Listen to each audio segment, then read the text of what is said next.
Welcome into America's Forum on this Friday morning. I'm J.D. Hayworth. It is great to have you with us on this Friday. And my old friend, Senator Chuck Grassley of Iowa, making headlines as he fights to protect the Second Amendment rights of our military veterans. As reported by The Hill and posted on our website, Newsmax.com, Senator Grassley is opposed to actions that prevent more than 143,000 people, including 83,000 veterans, from buying firearms because the Department of Veterans Affairs put them in the, quote, mental defective classification in the National Instant Criminal Background Check System.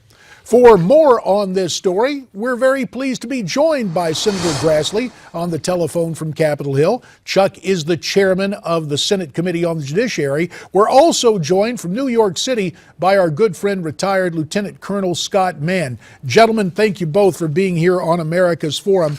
Senator, before we get to this very important story, we've all heard the troubling news about a 23-year-old naturalized American citizen who traveled and trained to Syria, then returned here with orders to do something big. The feds believe he planned to carry out executions of military members at a Texas base.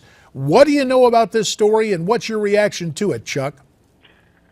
Well, the simple reaction would be that if whatever I could do under our Constitution to take away his passport, I would do it so he couldn't re-enter the United States. Now, I don't know exactly what the Constitution does to protect somebody like that, but what we can do to keep them out of this country if we know about their terrorist approach, and we shouldn't allow them back into the country. What I know about it is that evidently he decided to go over there for the cause of ISIS, train with them, and he was told by religious leaders over there that instead of spending his time over there helping ISIS fight, he ought to come back and create jihad against American military people.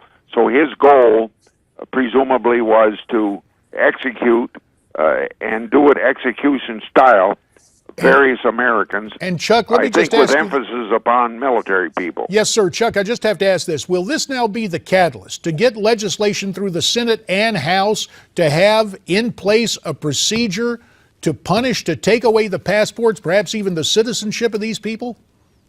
It should have started earlier, because we knew about the possibility of this, particularly from the terrorist activities in Paris and Copenhagen, where these people involved over there had connections with the Middle East and were getting the impetus for their terrorist activities from that part of the world. That should have been a lesson to us.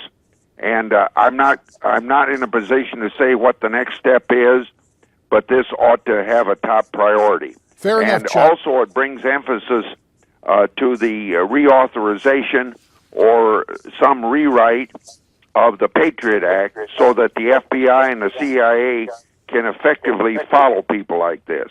Indeed. Now let me turn to Colonel Scott Mann, who is Skyping in from New York. Colonel Mann, your reaction to what's going on here? Yeah, hey, thanks for having me on, JD. A couple things that I would just ask viewers to think about that I'm thinking about right now is, number one, anytime Americans go over and fight in these Islamist battles, that's dangerous. When they come home, it's much more dangerous. I think the game has changed once again, and I hope we're paying really close attention to the force protection of our military bases, our military personnel, and their families. They are now, I am absolutely convinced, being openly targeted. The other thing that we really need to pay attention to, JD, is you don't necessarily have to go over to the Middle East to be radicalized and trained. The Boston bombers were trained online, and that growing capability is something we had better be paying attention to as well. Let me just, and we've got a big story to talk about in terms of Second Amendment rights, but this story obviously has occupied our attention. One final note to Chuck Grassley. Chuck, about 45 seconds left. You chaired the Judiciary Committee. Do you believe in the not too distant future you'll schedule hearings about the status of the citizenship of these people who go and turn against us overseas? Yeah, I'm going to take a look at it. I think that if we need hearings, we're definitely going to have hearings. But I think this is a case that's so obvious. I'm not sure we need hearings, but we're obviously going to have to follow the Constitution.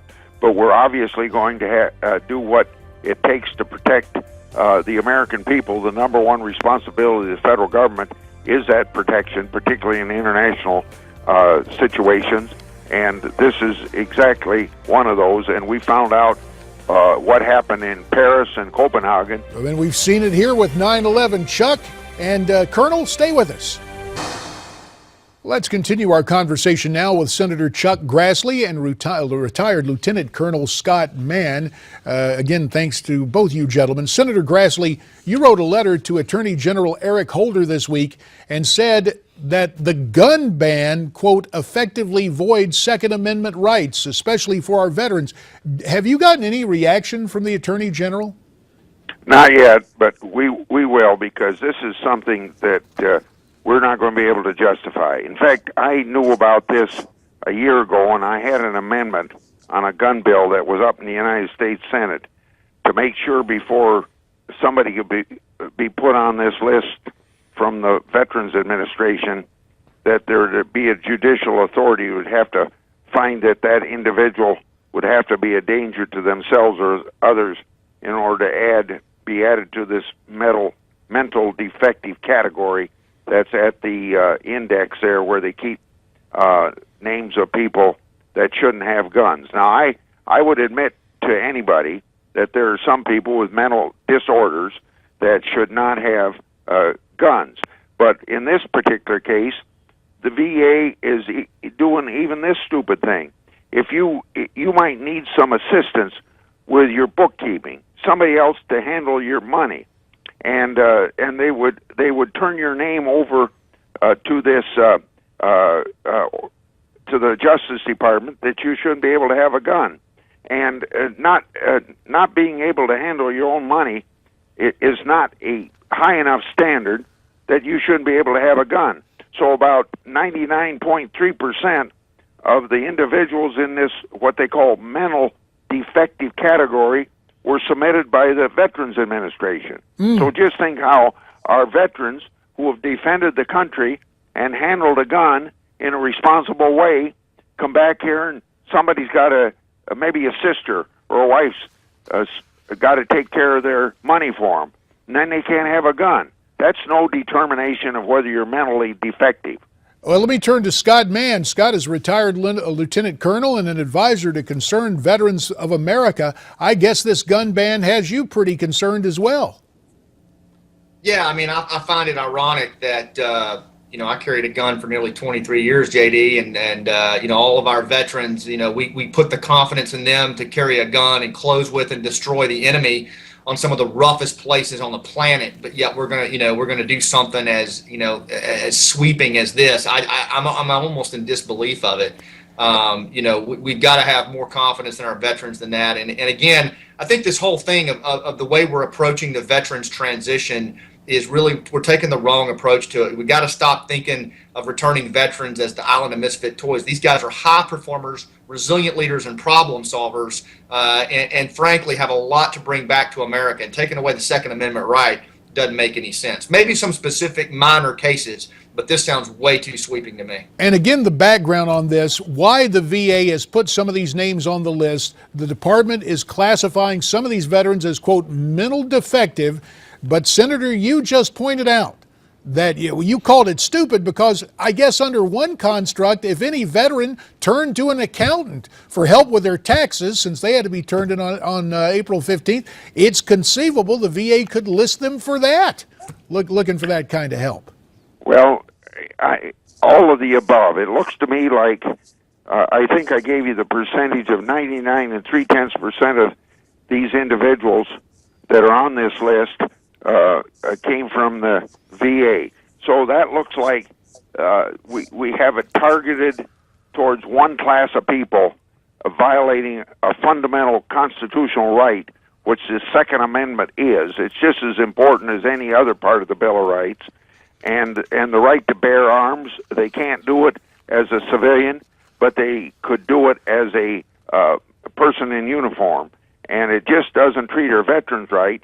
But there's something wrong when a whole class of people get swept up and denied the right to own guns. Because if you're on this list within the Department of Justice and you go in to buy a gun, and the gun salesman has to make sure that you fall into the category of a person competent to own a gun, then they dial up, this Department of Justice, and see your name, you can't buy a gun. And so the vets are being victimized. Chuck, less than a minute remains. Very quickly, since you chaired the hearings on Loretta Lynch, what will become of her nomination as Attorney General?